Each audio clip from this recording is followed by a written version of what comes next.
अस्सलाम वालेकुम नाजरीन, मेरा नाम जमशेद अंसारी है। एक दोस्त ने सवाल पूछा है कि ऐसा क्या अमल किया जाए जिससे अल्लाह पाक की ज़ात पे तवक्कुल और यकीन कामिल हो जाए। तो इसके कई जवाब हो सकते हैं, लेकिन एक बात पेश नज़र रहे और वो ये कि डॉक्टर का काम क्या होता है। डॉक्टर मरीज़ की जिस्मानी हालत और उसके मिजाज के मुताबिक नुस्खा तजवीज़ करता है। चुनांचे आज की इस वीडियो में अल्लाह पाक की ज़ात पे तवक्कुल और यकीन कामिल पैदा करने के लिए एक नफली इबादत जो है वो मैं आपको बताऊंगा, और इस पे अगर आप पाबंदी के साथ बाकायदगी के साथ अमल करते हैं तो इंशाअल्लाह ताला ज़रूर अफाका होगा। और वो नफली इबादत ये है कि सूरह बकरा की पहले 3 रकू जो हैं वो आपने पाबंदी और बाकायदगी के साथ उसकी तिलावत करनी है। और उसकी तिलावत का तरीक़ाकार ये है कि हर सुबह नमाज फ़जर के बाद और नमाज इशा के बाद बिला नागा पाबंदी और बाकायदगी के साथ इसकी तिलावत करते रहें।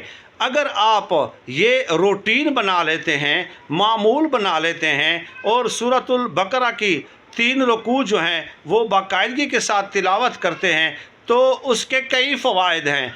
4 फ़वाइद जो हैं वो ज़रूर आपको हासिल होंगे।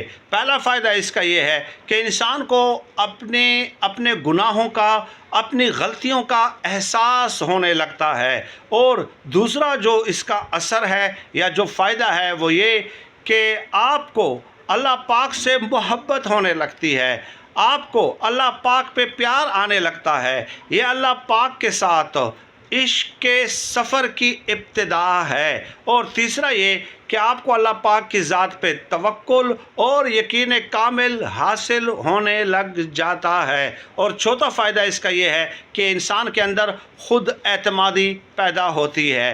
लेकिन जैसे कि मैंने गुजारिश की कि नफली इबादत में पाबंदी की, बाकायदगी की बहुत ज़्यादा अहमियत है।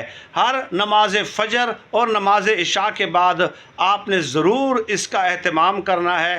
तो आप देखेंगे कि आप पे रब की रहमतें नाजिल होंगी और मसाइल हल होंगे इंशाअल्लाह ताला। सरदस्त इस वीडियो में इतनी गुजारिश पेश करनी थी। अल्लाह पाक से दुआ है कि अल्लाह पाक हमें खल्क़ खुदा के लिए आसानियाँ पैदा करने की तौफ़ीक अता फ़रमाए। आमीन या रब्बल आलमीन।